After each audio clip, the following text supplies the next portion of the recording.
আসসালামু আলাইকুম। আলহামদুলিল্লাহ। আপনাদেরকে গত ভিডিওতে দেখিয়েছিলাম যে আমাদের শখের খামারের জন্য আমরা অ্যাকোরিয়াম নিয়ে আসছি এবং অ্যাকোরিয়ামে আমরা রঙিন মাছ চাষ করব, এটা আপনাদেরকে বলেছিলাম। আজকে আমরা চলে এসেছি আমাদের অ্যাকোরিয়ামের নতুন মাছের জন্য মাছের দোকানে। আপনাদেরকে দেখানো হচ্ছে, দেখেন কত সুন্দর কালেকশন এই দোকানের মধ্যে আছে। অনেক সুন্দর অ্যাকোরিয়াম এখানে ডেকোরেশন করা আছে।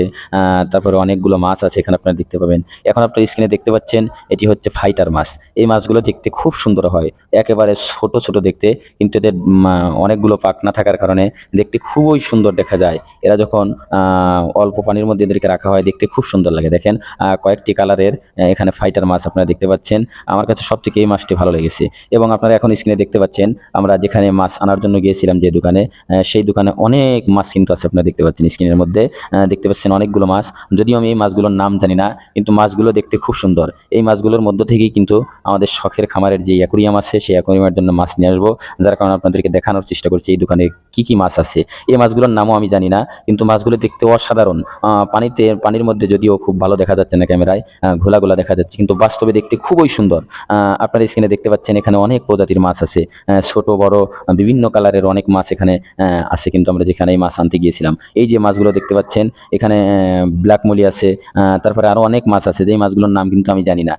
এই মাছগুলো যে দেখতে পাচ্ছেন, এই মাছগুলো কিন্তু আমাদের গ্রাম্য যে খোলসা মাছ আছে, খোলসা মাছের মতো দেখা যায়, কিন্তু এটা আসলে খোলসা মাছ না, এটা অন্য কি যেন মাছ। আর এই যে আপনারা দেখতে পাচ্ছেন ব্ল্যাক মনি, আর এই যে পাঙাশ মাছের মতো দেখতে পাচ্ছেন, এই মাছটির নাম যদিও আমি জানি না, কিন্তু দেখতে খুব সুন্দর ছিল। আর আপনাদেরকে বলেছিলাম যে আমাদের শখের খামারের জন্য কিন্তু আমরা কচ্ছপ আনবো, এই কচ্ছপ আপনাদেরকে দেখালাম। অবশেষে আমরা কিন্তু আমাদের শখের খামারের জন্য কচ্ছপ নিয়ে আসলাম।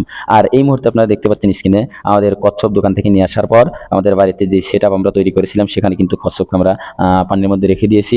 পানিতে কচ্ছপকে রাখার পর দেখেন, প্রথমত পানিতে তাকে রাখার কারণে একটু ভয় পাচ্ছে, কারণ যেখানে ছিল সেখানে কয়েকটি কচ্ছপ এক জায়গা ছিল, কিন্তু এখানে আমরা তাকে একা রেখেছি, যার কারণে হয়তো ভয় পাচ্ছে। ওখানে অনেকগুলো কচ্ছপ ছিল, তার মধ্যে থেকে যেই কচ্ছপটি বড় এবং শক্তিশালী, সেই কচ্ছপটি কিন্তু আমাদের শখের খামারের জন্য আমরা নিয়ে আসছি। আপনারা স্ক্রিনে দেখতে পাচ্ছেন যে এই কচ্ছপটি সাঁতার কাটছে, যদিও ক্যামেরায় খুব ভালো দেখা যাচ্ছে না, বাস্তবে কিন্তু অসাধারণ। যখন পানির মধ্যে সাঁতার কাটে দেখতে মানে এতটা ভালো লাগে যা বলে বোঝাবার মতো নয়, খুব সুন্দর দেখা যায়।